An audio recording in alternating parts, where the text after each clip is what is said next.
जय हो जय हो, क्या बात है। बार प्रीतम भैया,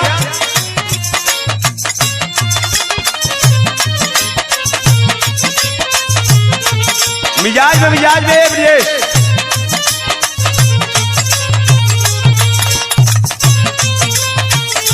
हो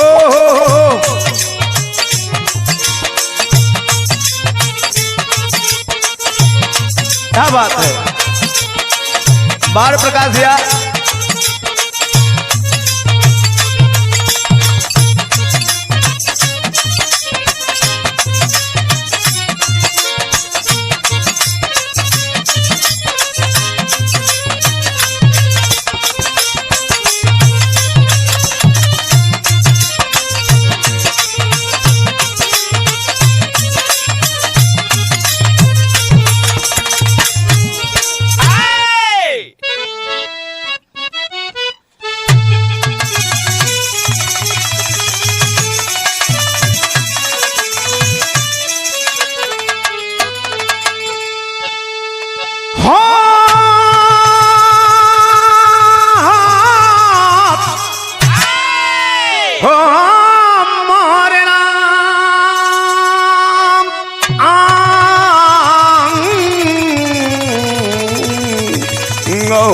राम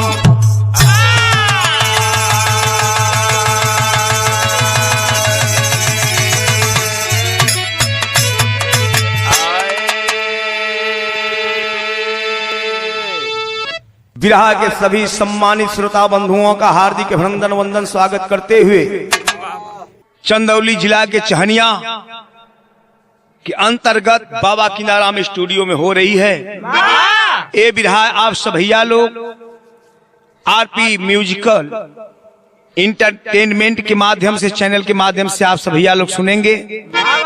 आप लोगों से प्रार्थना है कि इस चैनल को ज्यादा से ज्यादा सब्सक्राइब करें और बेल की बटन दबा करके कमेंट भी करें कि विरहा कैसा लगा, कहाँ।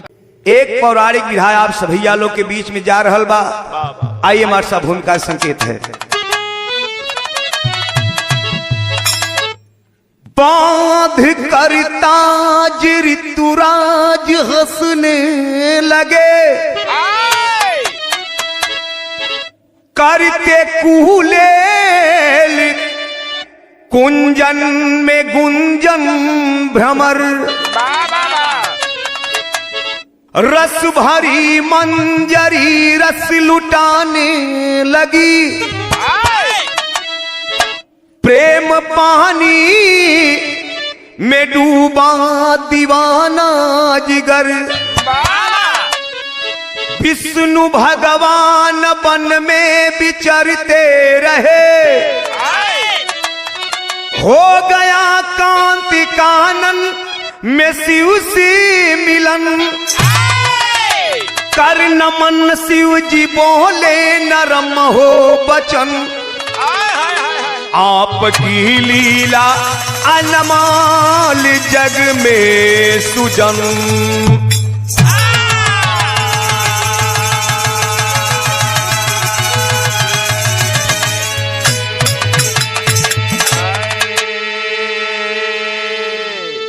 गौर करेंगे बाबूजी विरहा के सुनने वाले भाई बंधु।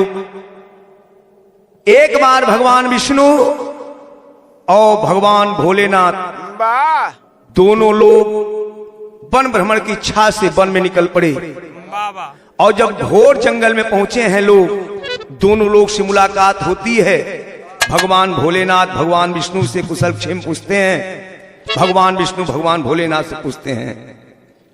एक बात यहां भगवान भोलेनाथ भगवान विष्णु जी से कहलन, का कहलन, विरहा में एक लाइन कव्वाली है।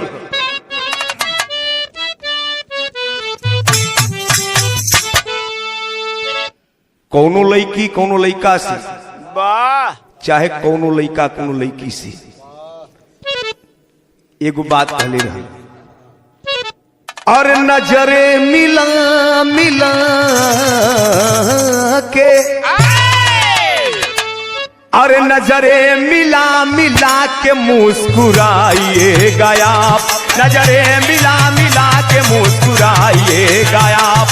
बाबा क्या बात है, बाबा बहादुर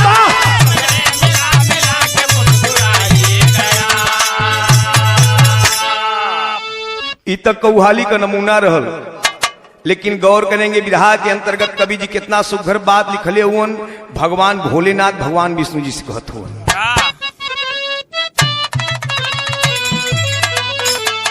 अरे शिव जी कहे,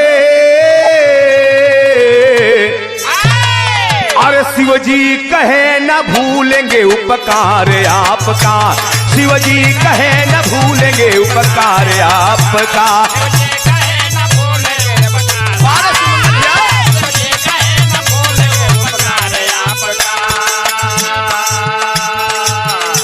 शिव जी कहे न भूलेंगे उपकार आपका,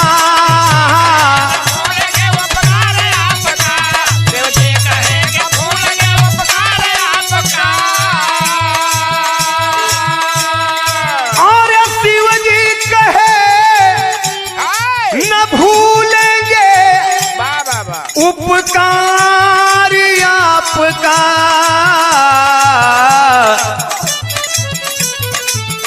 कौन सा उपकार? भगवान भोलेनाथ कलंग नारी बने,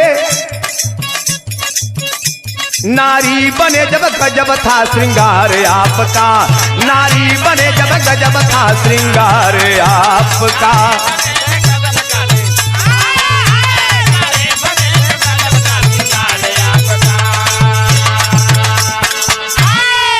ए भैया भगवान भोलेनाथ कलन की प्रभु बड़ा दिन के बाद मुलाकात भई। आया आपकी देखने के बाद देखे पुरानी याद ताजा हो गई। भगवान विष्णु कलन की प्रभु आदेश करिए। भगवान भोलेनाथ कलन की प्रभु दुइये बार तो सुंदरी का रूप धारण कैला। क्या लाजवाब रूप था यार। नजम में कवि जी लिखत हुआ।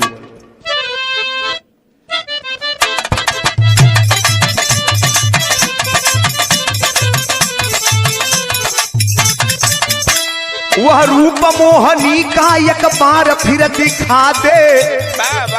ये कहलन भगवान भोलेनाथ भगवान विष्णु जी से कि प्रभु एक बार हमरो प्रार्थना स्वीकार कर ला। वह रूप मोहनी का एक बार फिर दिखा दे, नैनों की प्यास पल में परमात्मा बुझा दे।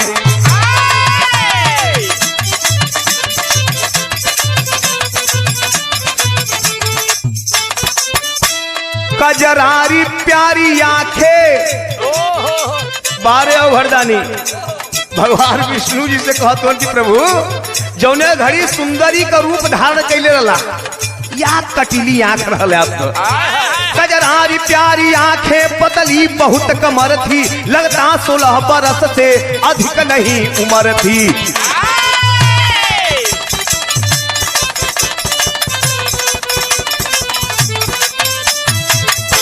वे गोल गोल स्तन मन को लुभा रहे थे। कलम की प्रभु जैसे लगा 16 बरस से कम उम्र रहे। कजरारी आंख देखले के बाद जैसे लगा सीतम धावत रहला। इतना ना प्रभु जो गोलका गोलका लौकत रहे। वे गोल गोल स्तन मन को लुभा रहे थे, वे गोल गोल स्तन मन को लुभा रहे थे। असुरों और भस्मासुर को पागल बना रहे थे।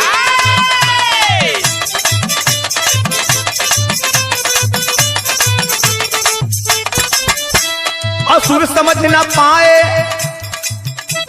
असुर समझ न पाए, मदिरा पिला दिया तू। जब भक्त बना दुश्मन उसको जला दिया तू।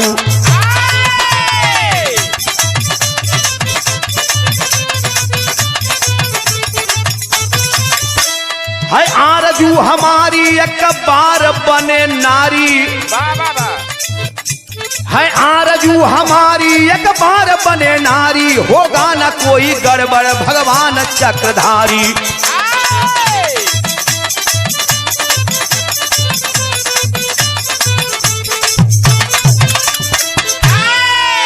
ए भैया भगवान भोलेनाथ कलन की प्रभु आपके देखने के बाद पुरानी याद आ गई। जोने घड़ी सुंदरी का रूप धारण के लिए रहा, ऊ लाजवाब खूबसूरत चेहरा, वाह इतनी सुंदर आंख, ओहू में वो पतली कमर। देखले के बाद जैसे लगा एकदम कलेजा पर दाल दरत रहे। भगवान विष्णु कल की प्रभु का सवेरे सवेरे मजाक किला। कहना है प्रभु एक बार हमके वह मोहनी रूप दिखा देता। भगवान भोलेनाथ के बात सुन के भगवान विष्णु कहत हो बिरहा में एक लाइन गीत लगल तो सब बढ़ला मास्टर साहब। बाबा क्या बात है, पारस मंगल भैया।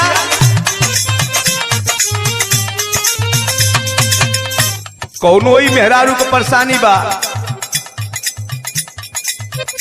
कहत रहे गाल देला मीस हो,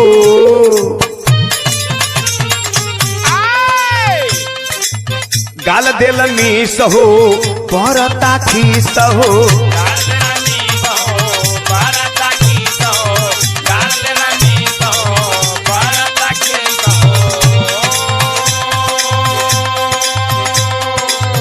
आधा आधा घंटा ले ले त बड़ा किस हो,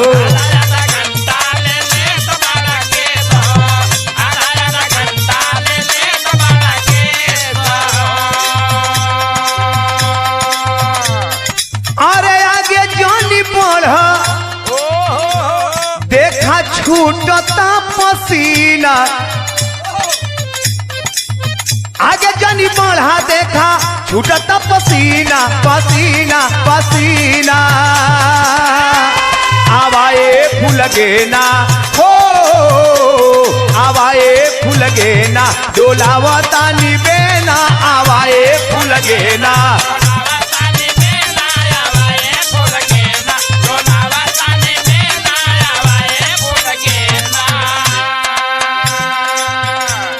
भैया तो गीत रहल। लेकिन विरहा के अंतर्गत भगवान विष्णु भगवान भोलेनाथ से प्रार्थना करो तुम कहत हुआ विष्णु लाचार हो बोले मन मार हो,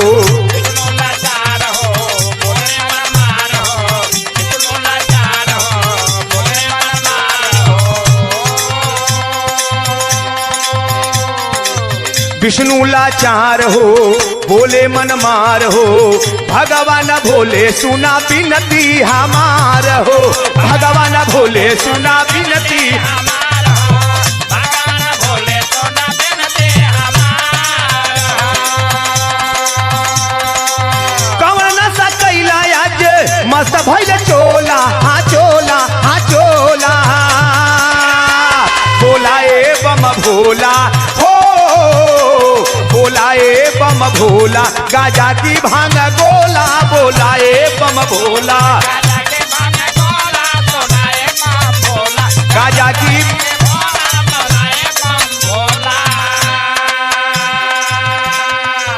भगवान विष्णु कलन की प्रभु कवन नशा करके आ गिला, भगवान भोलेनाथ कलन की प्रभु हम कोनो नशा ना कैले, हमके बस एक बार वह मोहनी के रूप के दर्शन करा दा। भगवान विष्णु एगो बात और कहलन तू तैयार भंगी बाबा नहीं विश्वास बा, कटवा से आवत नहीं फूल के सुबास बा,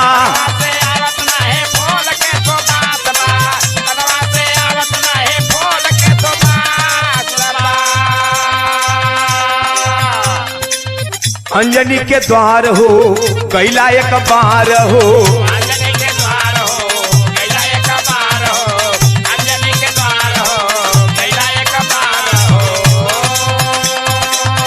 अंजनी के द्वार हो कैला एक बार हो, मंत्र देवे में धोखा कैला बड़ियार हो,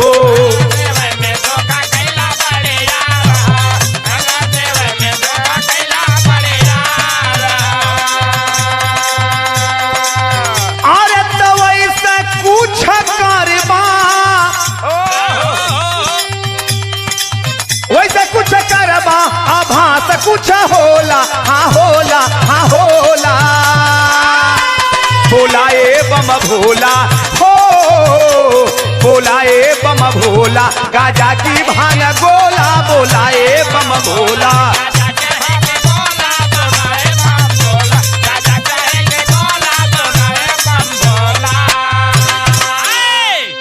भगवान भोलेनाथ से भगवान विष्णु जी कलन की प्रभु लगा था कोनो बढ़िया नशा करके आ गिला, आप तो अड़भंगी हुआ, आप तो तीनों लोग के त्रिलोकी नाथ कहल जाला, एक बार बहुत बड़ियार धोखा अंजनी जी के साथे भी कैले रला। ऐसे ही मंत्र देव में धोखा बड़ियार कह दे रला। तो तोहरे ऊपर हमके तनिको विश्वास ना, प्रभु कुछ भी कर सकत हुआ। भगवान भोलेनाथ एगो बात कहलन, का कहलन बिरहा के शैली में संकेत बा।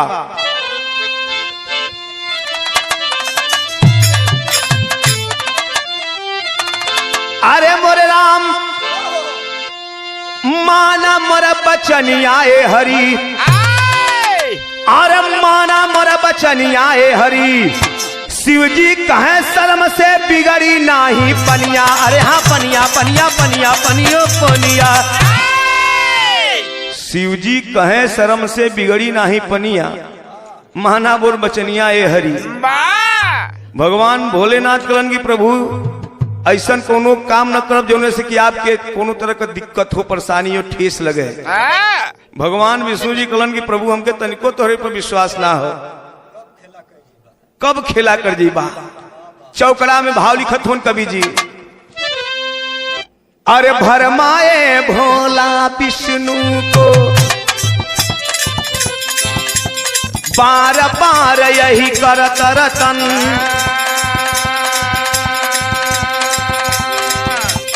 बने सुंदरी जब विष्णु जी, डोल गया शिव जी का मन। फर्क नहीं धई पटक जमी पर, जबरी पानी लगे लुटन। अरे पेट फूलल विष्णु जी झंख है, पेट फूलल विष्णु जी झंख है, तन से पैदा हुआ ललन बोला।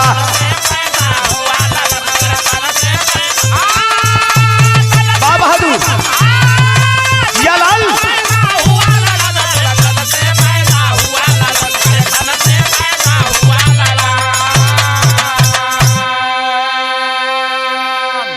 भगवान भोलेनाथ प्रार्थना किलन की प्रभु वही मोहनी सुंदरी रूप का एक बार हमके दर्शन करा दा। ये हम आपसे वादा करती कौन भी हमरी तरफ से दिक्कत गलती न हुई। भगवान विष्णु बात सुना सुना तो उनके झांसा में आ गिलन। भगवान शिव के हट के आगे भगवान विष्णु परास्त हो गिलन। अब कच्छ से भगवान विष्णु जो बाणे अपन भव सुंदरी का रूप धारण किलन। जब देखलन भगवान भोलेनाथ मदमस्त जवानी में एकदम मातल कोनो सुंदरी का रूप देखा है। अब भगवान भोलेनाथ के रही ना गयल, अब उठा के तो उनको झट से हुई धरती पर पटकलन और जौन ना करे कि वो कह दिलन। और जब वो कह दिलन तो कैला के बाद तो भगवान भोलेनाथ कैलाश पर्वत पर भगलन। अब इधर बड़ा चिंता में भगवान विष्णु सुंदरी के रूप में पड़ल कि प्रभु हम का कनी। अब बहुत जल्दी जल्दी जाके जल्दी जल्दी अपन खलास करुलन। एक सुंदर लड़का के जन्म भयल। वो सुंदर लड़का के छोड़ के भगवान विष्णु क्षीर सागर में गईलन, लेकिन आगे भइल का विरहा में गीत लगल।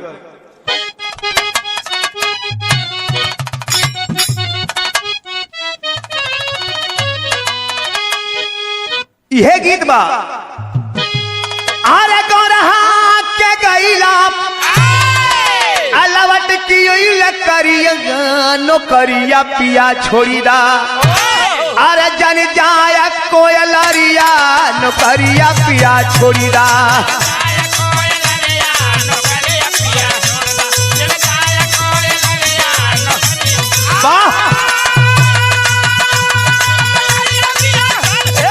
बाप हजूर बाप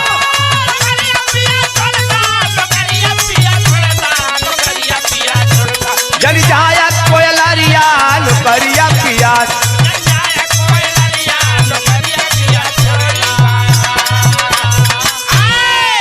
लेकिन बाबूजी देखें इधर भगवान विष्णु सोचत हो मन ही मन में का सोचत हुआ। अरे धोखा में खेल भइले भौरा लुट लहरिया नजरिया कर घायल। अरे बर्बाद भइल उमरिया नजरिया करे घायल।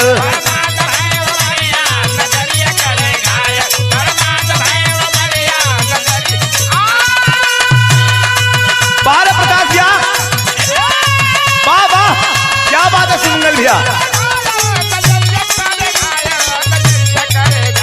बर्बाद भैलू मरिया नजरिया करे घायल।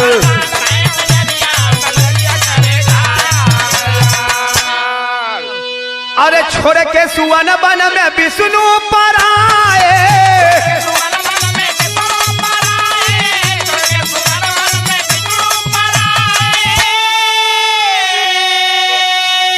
अब पैथालम नरेश राज शेखर वहां आए।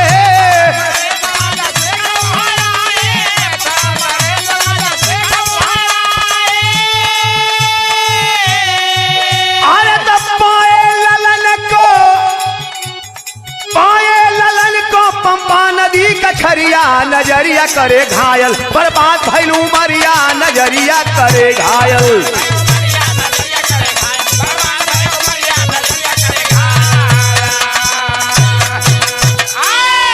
ए भैया, भगवान विष्णु सुंदरी के रूप में जब गर्भवती हो गई सुंदरी मोहनी रूप में, तो जाए कोई पंपा नदी के कछार में बैठ के किनारे बैठ के वो जल्दी जल्दी लड़का के गिरा दिलन।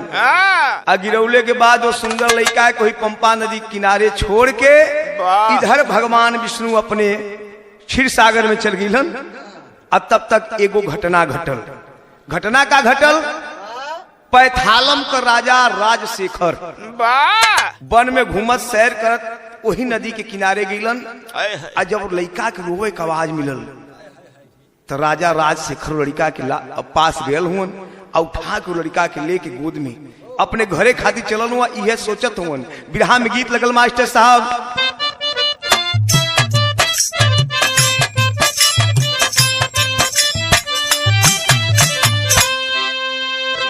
एक गीत से आप सब भैया लोग चिर परिचित हुआ, लेकिन राजा जब चलल हुआ लड़का के लेके तो मन ही मन में सोचत हुआ। अरे गुनता गुनाता राजा लौटे भावनवा हो, गुनता गुनाता राजा लौटे भावनवा हो, गोदिया में हीरावा उठाई हो।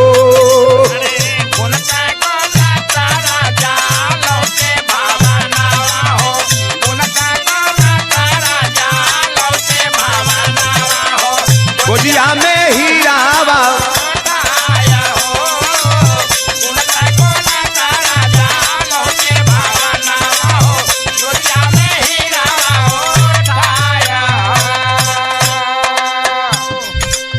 निहसन तान सुना,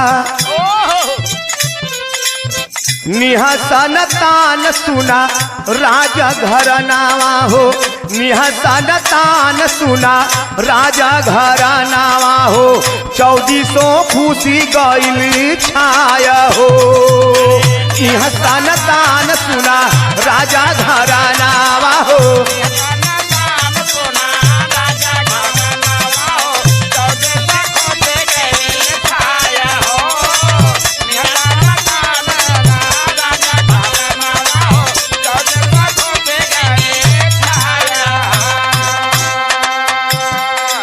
ए बाबू जब वो लड़का के लेके राजा राजशेखर अपने पैथालम में पहुंचल हुवन, जब नगर के वासी लोग देखलन सगरो खुशी के लहर छा गई। और जौने समय रानी वो लड़का के देखली बड़ी प्रफुल्लित बड़ी खुशी दिल में बा। लड़का का पालन पोषण होए लगल। लड़का का नाम का रखायल, अरे नाम आइया पन मारी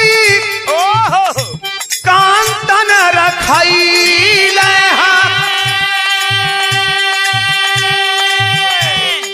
अपारा परी सके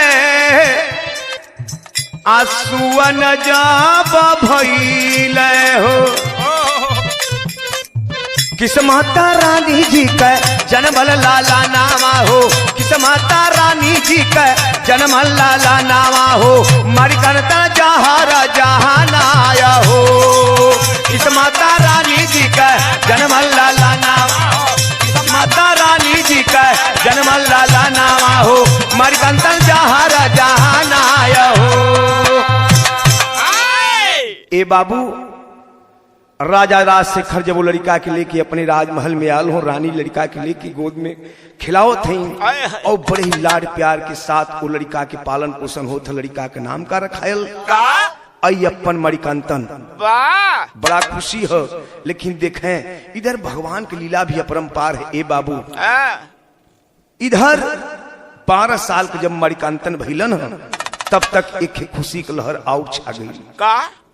वो खुशी का रह और राजा राजशेखर की धर्मपत्नी रानी के पेट में बच्चा पल लगल, यानी रानी गर्भवती हो गई। और जब गर्भवती हो गई 9 महीना के बाद एक सुघर लड़का का जन्म भयल। जब लड़का का जन्म भयल ए बाबू अब रानी मन ही मन सोचत थी एक पता नहीं कहाँ कौने बिरादरी के लड़का बा, कैसन लड़का बा। राजा पा के लिए लन आज हमरे राज का आधा भाग उलही। आखिरकार राजा राजपूष के कर करिहन ताज के पहनावल जी। बड़ा रानी चिंता में ही मन ही मन सोचत ही राजा के बुला के एगो बात कहलिन। बिरहा में गीत लगल मास्टर, दिल चोरी सांडा हो गया,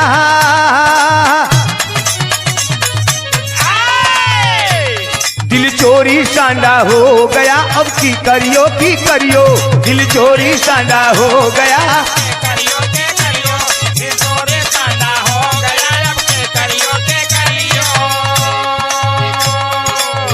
लेकिन रानी राजा से कहते हैं का कहलिन मास्टर साहब, चिंता में रानी पड़ गई,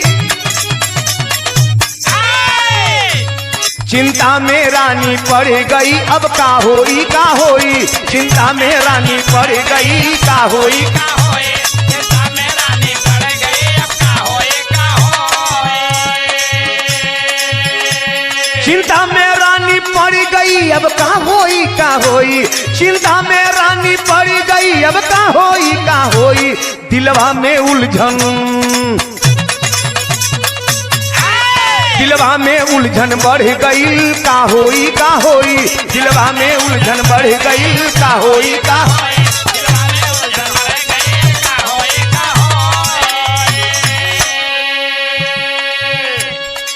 रानी के दिल में एगो बात सतावत बा जो बात की अपने पति देव महोदय से कहती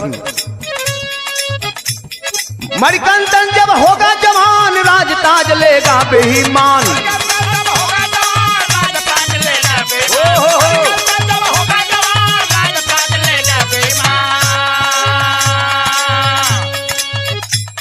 मणिकंदन जब होगा जवान राज ताज लेगा बेईमान कुछ गलत करन को कुछ गलत करन को अड़े गई का होई कुछ गलत करन को अड़े गई का होई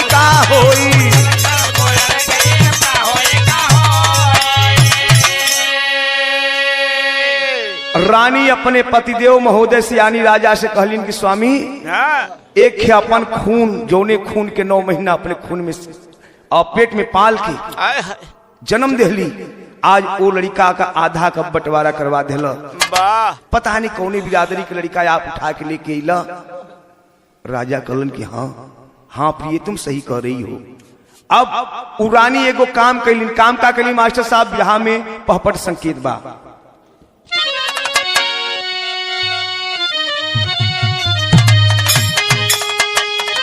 और के चादर सुत पांव फैलाई धर्म कमाई है और बहाना बीमारी के बनाई धर्म कमाई हो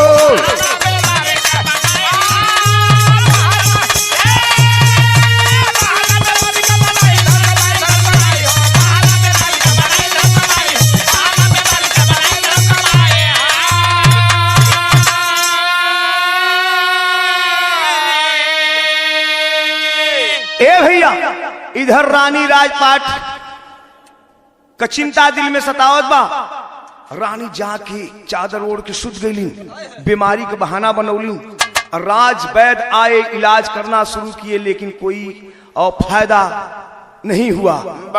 लास्ट में ये बात मणिकंदन के कानों तक गई। मणिकंदन भागते हुए आया और बोला कि माँ क्या तकलीफ है आपको। माँ बोली बेटा अब मेरे जीने का अब समय खत्म हो चुका है मैं अब नहीं बच सकती। मणिकंतन कलन की मतारी बतावा कि कोनो ऐसा दवाई है जो ने कि हम लियाई ठीक हो जाए। आप उस समय उ रानी एगो बात कहली,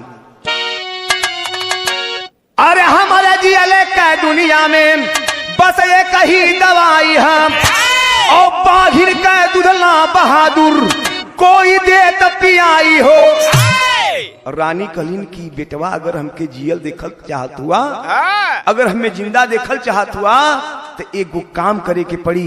कोई ऐसन वीर हो जो जाके जंगल से बाघिन के छान के बांध के ओकर दूध दूध के लिए आवे, तब हम स्वस्थ हो जाब, सही हो जाब। तब अरे बोला तब मणिकंतन शीश झुकाई धर्म कमाई है, और लाल के रहते काल पजरे आई धर्म कमाई हो।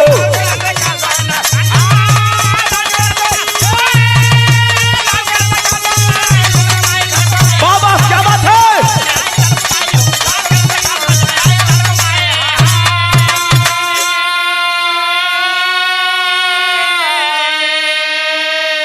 ए बाबू उठ करके मणिकंतन खड़ा हुआ, बोला माँ मेरे रहते हुए आपको कतई कोई चिंता करने की जरूरत नहीं है, मैं जा रहा हूं और बाघिन का दूध लेकर आऊंगा।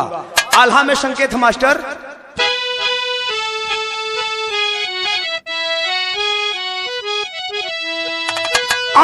दुनिया में जे कर बाप अमाई तेजाधारी, अब बेटवा भी होला जग में वैसा तेजावान।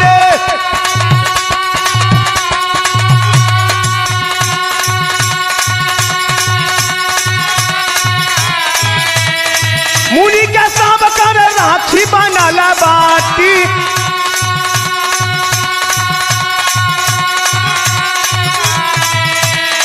मुनि के सब कर बनल राखी बेचारी।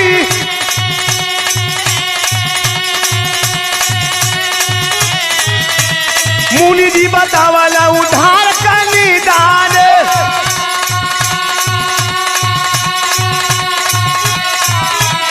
विष्णु शिव के आंख से लाला नजर होई है।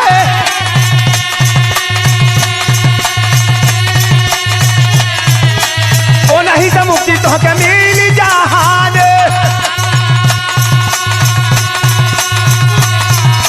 बड़े बड़े गला जाके चला वही छनावा।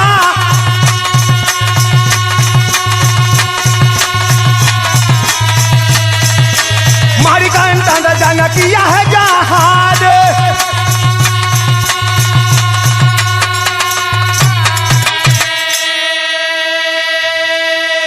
ए बाबू माँ से वादा करके आई अपन मणिकंतन महाराज चल दिए वन के लिए। बाघिन का दूध लिया खातिर जब चलल हुआ वन में, घोर जंगल में जब पहुंचल हुवन, इधर राजा रानी दोनों आपस में बड़ा खुश प्रफुल्लित मन से बतियावत होन कि अब तो हमन के रास्ता का साफ साफ कांटा साफ हो जाई। काहे काहे कि दंतन मुनि को धर्म पत्नी दंतन मुनि अपने धर्म पत्नी के श्राप दिलन कि जाओ कलयुग में तुम महिषी राक्षसी के रूप में जन्म लोगी। वही महिषी उस घोर जंगल में घूम रही थी, अपने पतिदेव से यानी दंतक मुनि से प्रार्थना करने की प्रभु आखिरकार हमारा उद्धार कैसे हुई। उस समय मुनिवर कहलन कि जाओ कलयुग में जब भगवान भोले और भगवान विष्णु के अंश से जो लड़का पैदा होगा उसी से तेरा उद्धार होगा। बाबू आई अपन मणिकंतन जब उस घोर जंगल में गए, महिषी गरज करके सामने से आई और दोनों ओर से वार विवार होने लगा। लास्ट में मणिकंतन महाराज उस महिषी को मार कर गिरा दिए और श्राप से मुक्ति दिलाए। और आगे जब बढ़े जाकर के बाघिन का दूध दूध के लेके इलन, और जब लेके गए राजा रानी देखलन, अबाक रह गिलन। देख करके रानी रोने लगी और रो करके बोली कि बेटा मुझे विश्वास नहीं था, मेरे दिल में मलाल था, मुझे क्षमा कर दो। उसी समय अय्यप्पन महाराज जाकर केरल में सौरी पर्वत पे आसन लिए, और जब आसन लिए तो राजा राजशेखर और रानी दोनों लोग जाकर के एक मंदिर की स्थापना कराए। और उसी मंदिर में आज तमाम लोग जाकर के दर्शन करते हैं, भजन करते हैं, प्रार्थना करते हैं, अर्चना करते हैं और सबके मन की मुराद पूर्ण होती है। बिरहा में खड़ी के भाव लगल। अरे बिरला लोग जाने हाय विधाना का खेल, अरे तब भइला तीर्थया सथानावा लागेला मेलावा।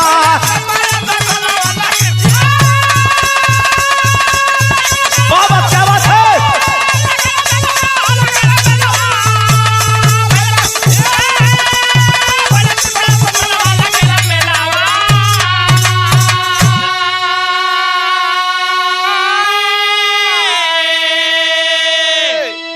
जब आवे मकर संक्रांति का त्योहार हो, नवंबर से जनवरी तक है भीड़ अपार हो। जब मकर संक्रांति का त्योहार आता है और नवंबर से लेकर के जनवरी तक वहां भीड़ अपार, तमाम लोग वहां भगवान का दर्शन करने के लिए जाते हैं और सबके मन की मुराद पूरी होती है। तब अरे करेला पूजन भक्त अब भइल तीर्थया मेलावा। और उस मंदिर की एक खासियत और है, गाय का घी नारियल से पूजनवा, आप पूजला पुरुष वहां जाली ना जाना नामा।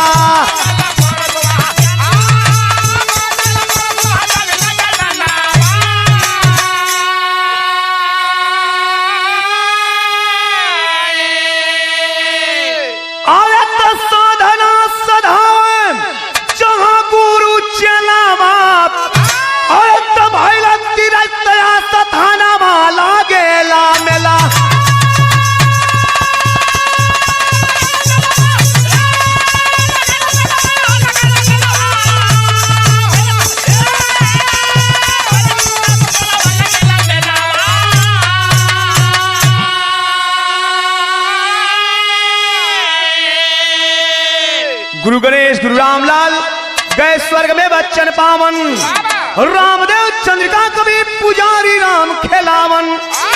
कि माना मोरा बच्चन आए हरि, आशीष राम कवि के दहिने माँ जोगिनिया, माना मोरा बच्चन आए हरि।